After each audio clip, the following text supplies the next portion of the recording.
할렐루야. 우리 하나님의 크신 은혜가 예배에 동참하신 성도님들 모두에게 충만하게 임하시길 축복합니다.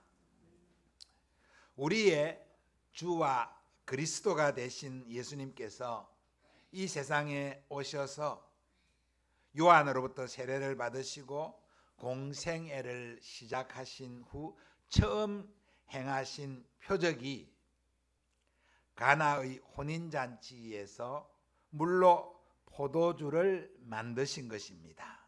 오늘 받은 본문 11절 말씀에 예수께서 이 첫 표적을 갈릴리 가나에서 행하여 그의 영광을 나타내심에 제자들이 그를 믿으니라고 말씀하십니다. 표적, 이 헬라어로는 세메이온이라는 단어를 쓰고 있는데 이 표적은 표지한다, 가르친다는 뜻이 있는 헬라어 동사 세마이노에서 유래한 단어입니다. 그래서 우리 영어 성경은 이 표적을 사인으로 번역을 하였습니다. 표적은 사인이라는 것입니다. 여러분, 사인이 뭡니까? 여러분들 다 사인 있죠? 요즘은 관공서에 무슨 서류를 낼 때 예전에는 다 도장을 찍었는데 요즘은 사인을 해도 허용이 되는 그런 거죠. 또 대부분 이제 카드를 가지고 있잖아요. 그래서 마트나 또 식당에서 이 카드를 내면 결제를 하면 거기서 사인을 하라고 합니다. 그때 사인이 무슨 의미입니까? 나라는 표지지요.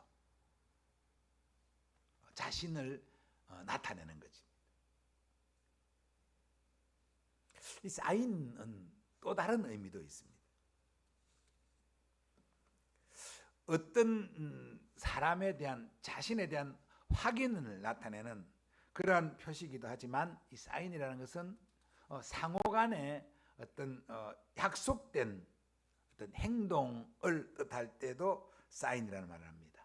흔히 이 축구나 야구 같은 이런 경기를 보면 감독이 막 몸짓을 하거나 사인을 보냅니다.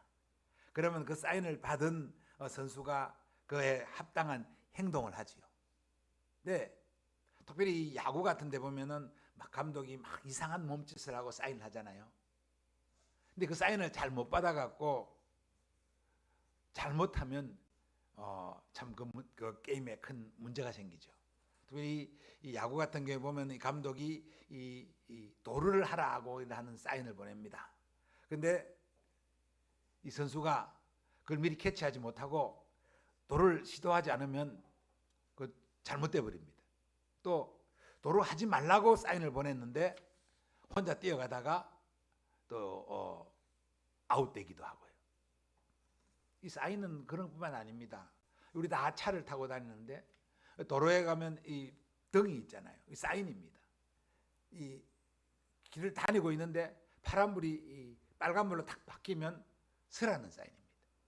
서가지고 있는데 빨간불이 파란불로 탁 바뀌면 가라는 사인입니다. 이걸 잘 못 알아들어가지고 파란불이 있는데 서버린다든지 빨간불인데 가버린다든지 이러면 낭패가 나는 거죠. 이게 사인입니다. 마찬가지로 예수님의 이 첫 번째 사인은 예수님이 하나님이심을, 예수님이 메시아이심을 드러내는 증거이기도 하지만 이 사인은 예수님이 오늘 예수님의 제자들, 오늘 우리 모두에게 뭔가의 행동에 대한 표시를 나타내는 거예요. 그래서 사인이라고 하는 것입니다. 오늘 예수님의 이 표시, 이 사인, 이게 뭔지를 함께 살펴보려고 합니다. 또 오늘 이 11절에 또 중요하게 봐야 되는 말 하나가 영광입니다. 그의 영광을 나타내심에라고 했습니다. 영광이라는 말, 교회 안에서 많이 쓰는 말이죠. 아니 요즘은 바깥에서도 세상 사람들도 영광이라는 말을 많이 씁니다. 그 헬라 히브리어로는 카도시라는 말인데 우리 이 영광이라는 말은 그야말로 이 말 그대로 하면 영예로운 빛이라는 그런 뜻이 되죠. 저는 이 영광이라는 말을 좀 형이상학적인 표현이라 하고 그냥 이렇게 생각을 많이 안 하는 경우가 많았는데 이 본문 말씀을 준비하면서 영광에 대해서 생각을 좀 더 해봤습니다. 너무 저는 예배 시간에도 늘 하나님께 영광을 돌리지 않는 말도 많이 합니다. 근데 뭘 의미하는지를 제대로 가르치지 않고 그냥 영광이라는 말을 많이 했다는 그런 생각이 들었습니다. 영광은 그 어떤 행위를 통해서 그 상대방을 굉장히 존귀하게 가치 있게 만드는 거죠. 특히 운동선수들이 지난 주에도 우리 이제 월드컵 예선전을 쿠웨이트와 하면서 선수들이 이겨서 참 국가의 영광을 드러내고 또 선수가 열심히 뛰어서 감독의 영광을 드러낸다 이런 말을 하잖아요, 그죠? 지금 우리나라 죄송합니다, 잘 이해 안 되는 수도 있을겠는데 우리나라 국가대표 감독이 홍명보 감독이 선출된데 선출된 순간에 무슨 문제가 있었는지 어떤지 이러면서 막 국회 청문회도 하고 막 말들이 많았잖아요. 그런데 이 선수들이 같이 열심히 뛰어가지고 승리하니까 이 감독에 대한 이런 문제들이 좀 사그라지고 영광이 이 감독에게 돌아가잖아요. 또 올림픽에서 금메달을 따면 이게 국가를 영예롭게 빛내잖아요. 지난 주간에 수능 시험이 있었습니다. 우리는 지금 친 선수들 학생들이 없지만은 수능 시험을 잘 치면 그것으로 인해서 부모님께 영광을 돌리고 또 선생님께 영광을 돌리고 그런 말만 하잖아요, 그죠? 나의 행위로 통해서 그 부모님이나 국가나 다른 사람을 빛내는 것, 드러내는 것, 이것을 영광이라고 합니다. 우리가 예배로 하나님께 영광을 돌린다고 하잖아요. 이게 무슨 의미입니까? 우리가 예배함을 통해서 하나님이 나의 하나님 되심을, 그리고 하나님이 기쁨을 받으셔야 될 분임을 인정하고 찬양하는 겁니다. 이게 하나님께 영광을 돌리는 겁니다.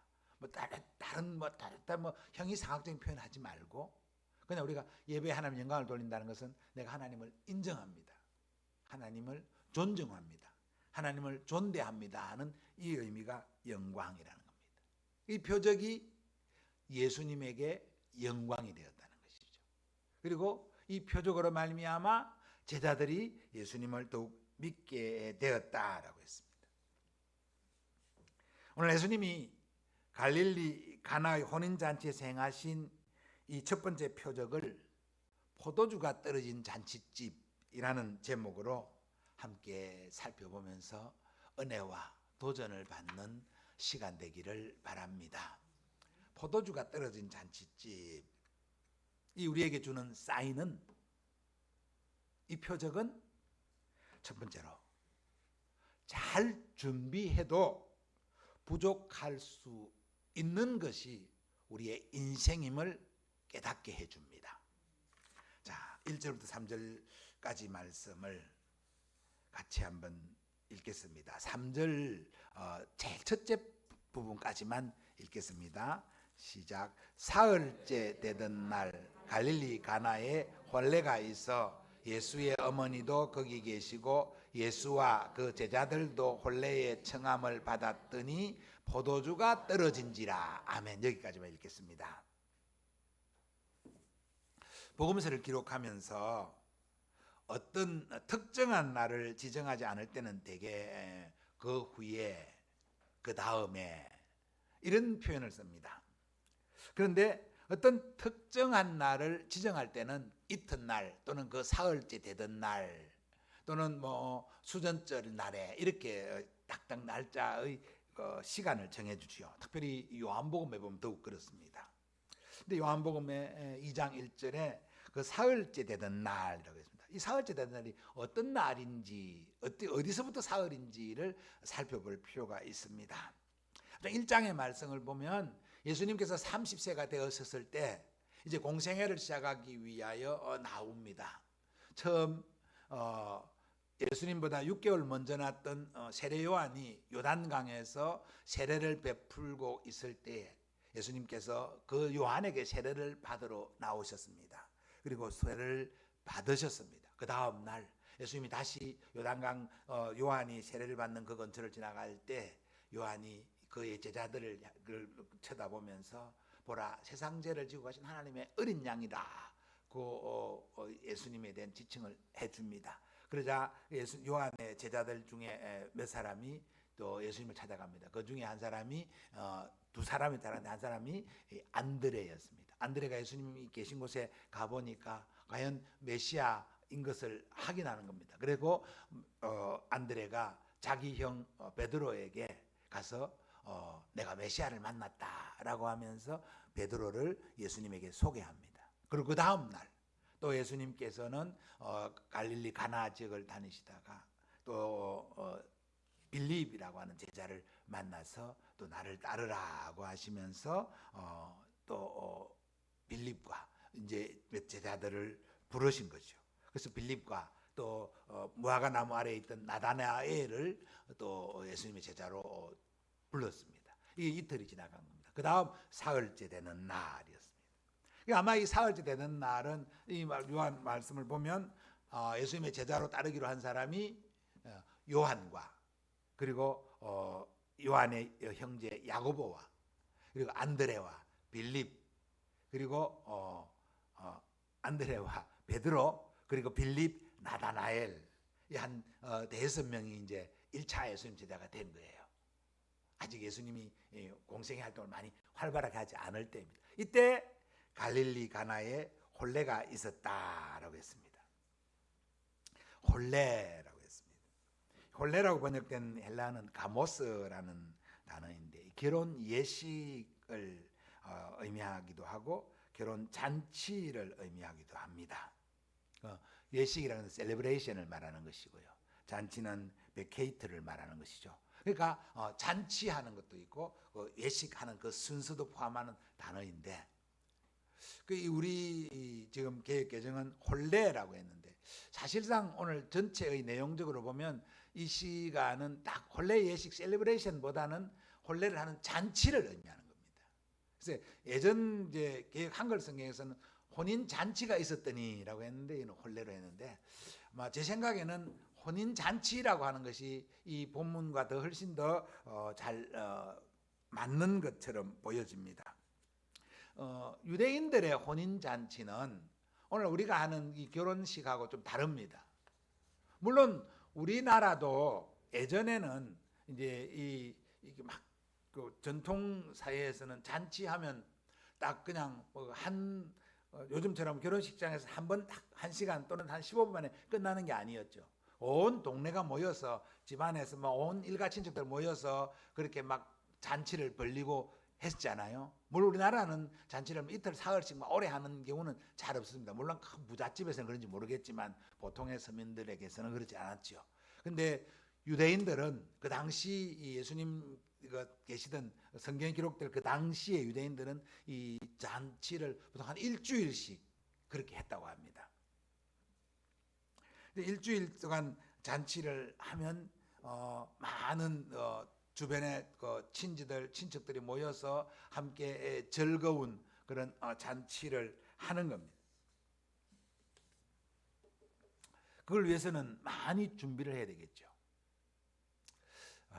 이 설교를 하려고 하면서 어제 다니엘 기도의 간증을 들었던 분들은 약간 혼란이 생길 수도 있겠다 하는 생각을 했습니다. 어제 다니엘 간증 들으신 분들 계시죠? 안 들으셨으면 다시 찾아보기 해서 한번 들어보십시오. 어제 권호중이라고 하는 배우가 나와서 간증을 했는데 중요한 것은 그의 삶을 나타내면서 그는 이제 예수 믿는다고 하면서도 세상 문화를 아주 즐기는 그런 사람이었습니다. 예전에 예수 믿는 그런 기독교 영화도 많이 하고 또 간증도 하면서도 그 세상을 좀 즐겼던 사람입니다. 그 사람은 그래서 예수 믿는다고 하면서도 막 술도 좀 먹고 막 이렇게 했던 사람입니다. 그래서 이제 그 사람이 은혜를 받고 예수님을 제대로 인격적으로 만나고는 술은 문화가 아니구나. 이것은 마귀가 나를 유혹하고 꼬시는 거구나. 그래서 자신은 단호하게 술과 또 뭐죠, 담배와 또 이런 것들을 유의를 끊고 예수님을 따르는 길로 결정하고 선택했습니다. 그 사람에게 있어서는 이 술이 문화가 아니라고 단정적으로 말한 겁니다. 사실 우리 받아들일 만한, 따를 만한 부분이 있습니다. 그렇게 그걸 그대로 받아버리면 예수님이 왜 이 술 문화에 동참을 하시나? 그 당시에 포도주 잔치에 포도주를 만들어 주시면, 더 좋은 포도를 만들어 주시면 예수님이 술 먹고 취하라고 한 거냐? 그거 아니고요. 이거는 그 당시 유대인들의 관습이고 문화였습니다. 그리고 그 당시에 유대인들에게 이 포도주는 참 음료이기도 하고 또 약으로도 쓰이기도 하는 그러한 매개였다는 것. 그 문화의 그 당시 유대 문화의 한 매개였다는 것을 염두에 두고 그렇게 이 성경을 보면 감사하겠습니다. 아무튼 그런 잔치에서, 유대인들의 잔치에서 포도주는 잔치의 성패를 좌우할 아주 중요한 매개였습니다. 포도주가 떨어지면 잔치가 안 되는, 잔치가 끝나버리는 그러한 중요한 잔치의 매개였다는 것입니다. 그런데 어느 순간 포도주가 떨어져 버렸습니다. 아직 잔치가 끝나지 않았는데 포도주가 떨어진 것입니다. 포도주가 떨어지면 잔치를 계속할 수가 없습니다. 요즘 같으면요, 쿠팡에 시킬 수도 있고 또 마트에 가서 사올 수도 있겠지만은 예수님 당시 갈릴리 가나에서는 그런 것이 아무것도 없습니다. 그럼 잔치가 끝나버리는 겁니다. 혼란되죠. 아직 손님들이 와 있고 아직 잔치가 다 완성되지 않았고, 그리고 신부와 신랑이 합해지지도 않은 그 상황에서 잔치가 쫑이 나버리는 겁니다. 난리 나는 거죠. 모였던 사람들이 원망하고 불평하고 그냥 엉망이 되어버립니다. 기쁨의 잔치집이 혼란의 자리가 되어지고 말 것입니다. 이게 무엇을 우리에게 보여주고 있습니까? 우리 인생의 불완전함을, 미완성을 보여주고 있다고 봅니다. 우리 인생이 이와 같지 않습니까? 나름대로 잘 준비했습니다. 잘 계획을 세웁니다. 우리 젊었을 때, 아직 우리 젊은 친구들도 있지만 인생의 계획을 세웁니다. 결혼을 하면서 인생의 계획을 세우지 않습니까? 이렇게 살아가면 참 이렇게 될 것이다 하는 계획을 세웁니다. 근데 그대로 됩니까? 안 되잖아요. 안 되었잖아요.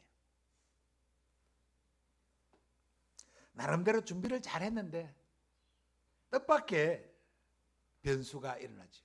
먼 것까지 볼 거 없습니다. 가깝게 우리 한 해를 돌아보더라도, 또는 내가 내 인생에서 어떤 시간 계획한 것들을 보더라도 나름 최선을 다해 준비하고 잘 준비되었는데 뜻밖의 변수가 일어나서 안 되어버리는 그러한 것들이 있다는 거죠. 뜻밖의 예상치 못한 부족과 난간을 만나면 어떻게 해야 됩니까?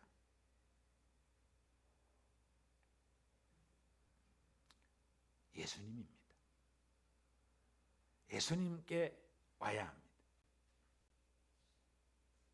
끝난 것 같은 잔치를 다시 이어질 수 있도록, 아니 다시 더 좋은 잔치로 만들 수 있는 분은 예수님이십니다.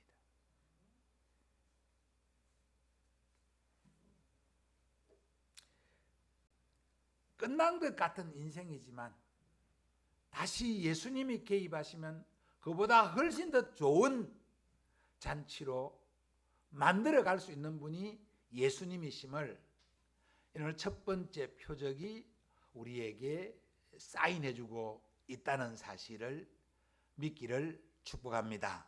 우리 인생이 어렵고 힘들었지만, 우리 인생에 불편과 부족함이 많았지만 그러한 상황을 만났을 때 예수님께로 나아오면 예수님은 그 상황을 더 나은 상황으로 만들어 주실 수 있는 유일한 분이심을 믿기를 축복합니다.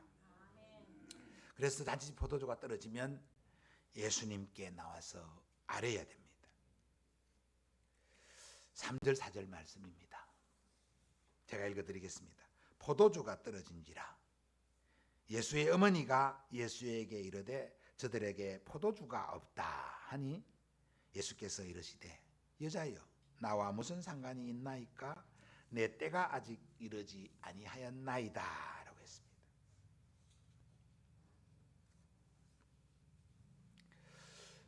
포도주가 떨어졌다는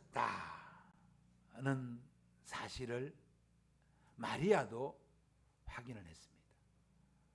아마도 이 잔치에 마리아도 청함을 받고 예수님의 제자들도 청함을 받은 이 상황을 볼 때 이 잔치집이 마리아와 아주 밀접한 관계가 있는 사람의 집이라고 추측을 할 수 있습니다.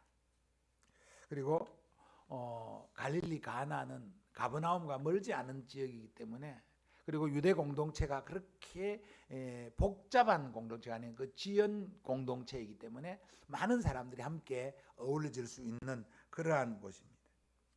그런데 마리아가 안타까운 마음에 이 잔치가 깨어질 것 같은 이런 위기 상황에서 예수님에게 나와서 포도주가 떨어졌다라고 예수님께 물었습니다.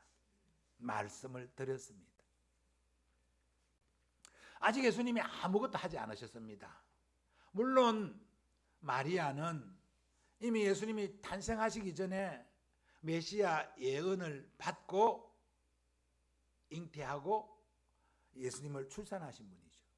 그리고 그 30세까지 살아오는 동안에 예수님께서 어떻게 특별하게 행한 것은 아마 익히 보았을 것입니다. 다른 사람들과 다른 예수님의 모습을 보았을 것입니다. 그러나 아직 예수님은 메시아로 자신을 나타내지 않으셨고 아무 표적도 행하지 않았습니다. 그런데도 이 상황에서 마리아는 예수님께 나왔습니다. 예수님께 포도주가 떨어졌다. 포도주가 떨어졌습니다. 하고 알렸습니다. 이게 하나님께서 마리아에게 주신 은혜죠. 여러분, 우리에게도 이런 은혜를 주시는 줄 믿으시기 바랍니다. 내 생각에 아무 대책이 없는 상황인데, 아무 어려운 상황인데 예수님이 기억되어지고 떠올라지고 난 정말 앞뒤가 꽉 막힌 상황에서 이거 예수님께 가져가야 되겠다는 생각이 떠오르는 것은 하나님이 은혜를 주신 증거임을 믿기를 바랍니다. 그거 없으면 예수님께 나올 수 없잖아요. 그럼 예수님 찾지도 않잖아요. 마리아가 지금 포도주가 떨어지고 잔치가 끝날 것 같은 이 집의 이 안타까운 사정을 보고 예수님께 고개를 돌릴 수 있었던 것은, 예수님께 찾아올 수 있었던 것은 마리아가 하나님으로부터 받은 은혜이다. 이런 은혜가 우리에게 있기를 바랍니다. 이런 은혜를 받는 우리 성도님 되시기를 바랍니다. 내 삶에, 내 인생에 어떤 어려운 문제가 있을 때 내게 어떤 나의 힘으로 해결할 수 못한 그러한 질병이든 가난이든 관계이든 어떤 문제이든 내 힘으로 할 수 없는 것일 때 그것을 가지고 예수님을 찾아볼 수 있는, 예수님께로 나갈 수 있는, 예수님을 부를 수 있는 은혜가 있기를 바랍니다. 뜻밖의 예수님이 말씀하십니다. 여자여, 나와 무슨 상관이 있나이까? 내 때가 아직 이르지 아니하였나이다. 어떻습니까, 여러분? 예수님께서 단박에 거절하시는 그런 사인 아닙니까? 그렇게 들려지지 않습니까? 예수님이 정말 온유하시고 인자하신 분인데 어머니를 얼마나 공대하시는 분이십니까? 마지막 십자가에서 못 박히시는 그 상황에서도 그 절체절명의 위기, 그 고통 가운데서도 그 아래서 울고 있는 어머니 마리아를 보면서 요한에게 그 어머니를 부탁하고 맡겼던 그런 분입니다. 효성이 지극하신 분입니다. 그런데 예수님에게 부탁했을 때 여자여, 이게 나와 무슨 상관입니까? 아직 나 아무것도 하지 않았고 내 때가 이르지 않았습니다. 아직 내 할 일이 아닙니다 라고 거절합니다.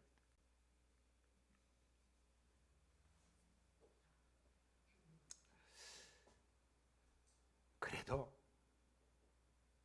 마리아는 굴하지 않습니다.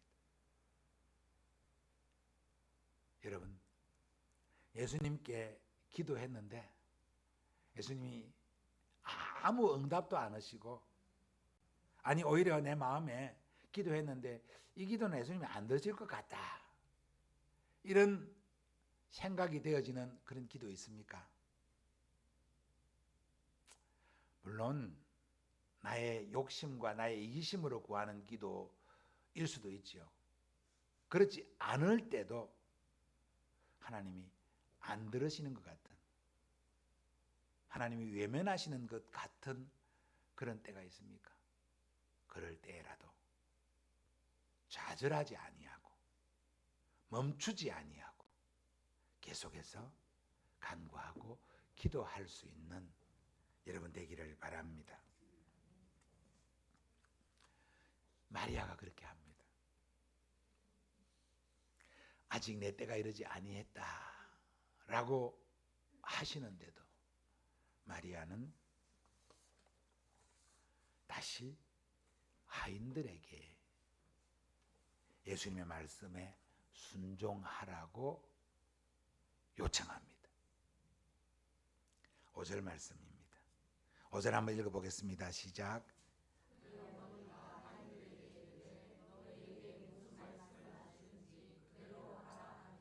아멘. 순종해야 기쁨을 맛볼 수 있다는 표시를 첫 번째 표적에서 예수님이 보여주고 있습니다. 믿기를 바랍니다. 다시 어제 말씀을 드리겠습니다.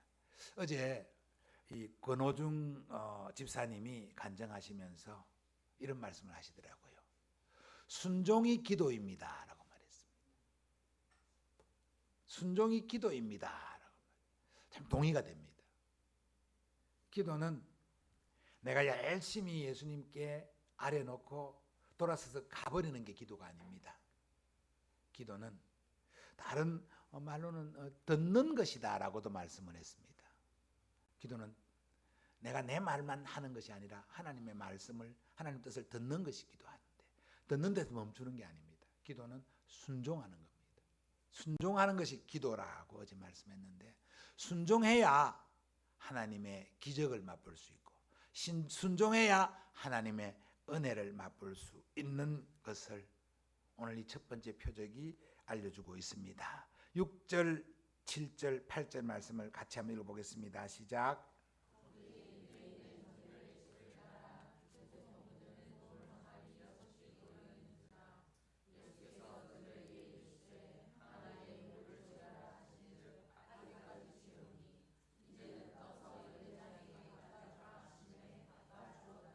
아멘.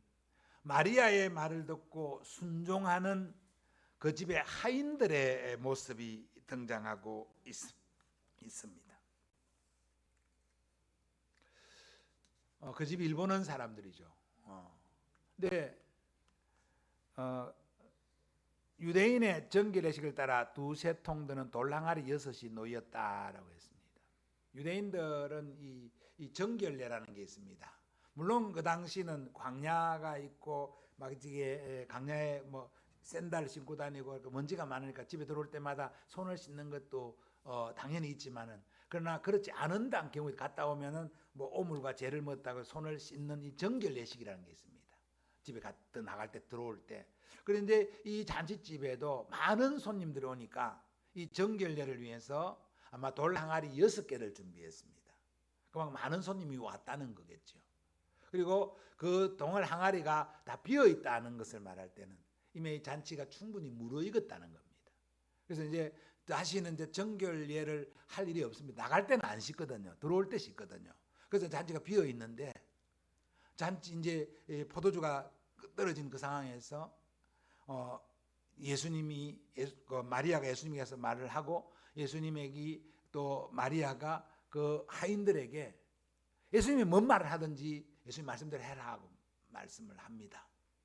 그런데 그 하인들이 그 말을 따르는데 돌 항아리 6에 물을 가득 채우라고 하는 말씀을 듣습니다. 이게 참 상식적으로 맞지 않는 그러한 명령입니다.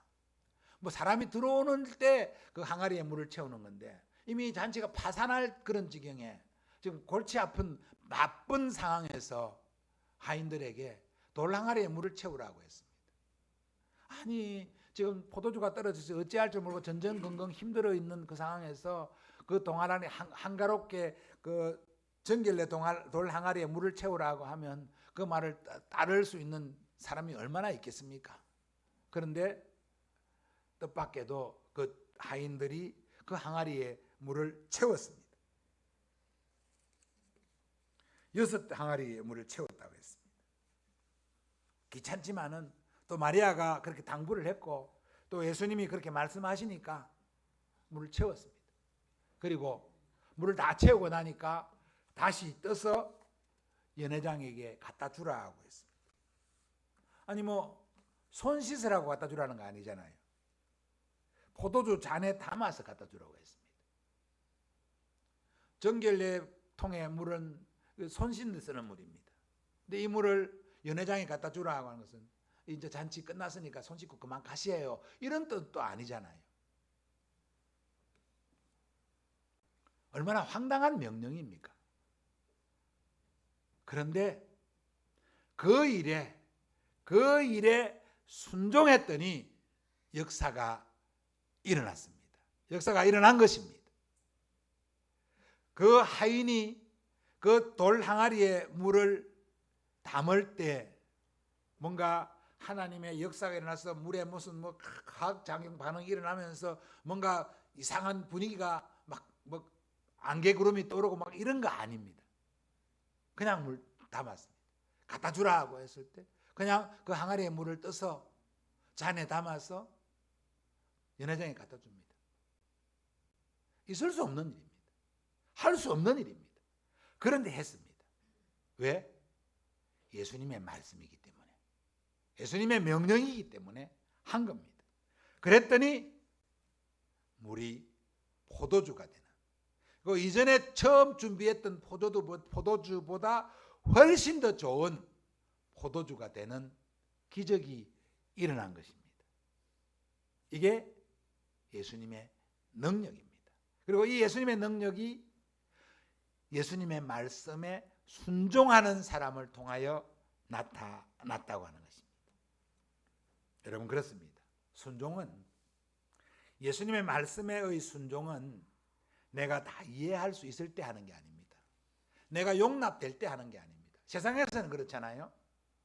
여러분 직장에서나 여러분 가정에서나 부모의 말을 듣거나 학교에서나 순종하려고 하면 내가 용납할 수 있어야 됩니다. 내가 이해할 수 있어야 합니다. 요즘 특별히 MZ세대는 더욱 그렇지 않습니까?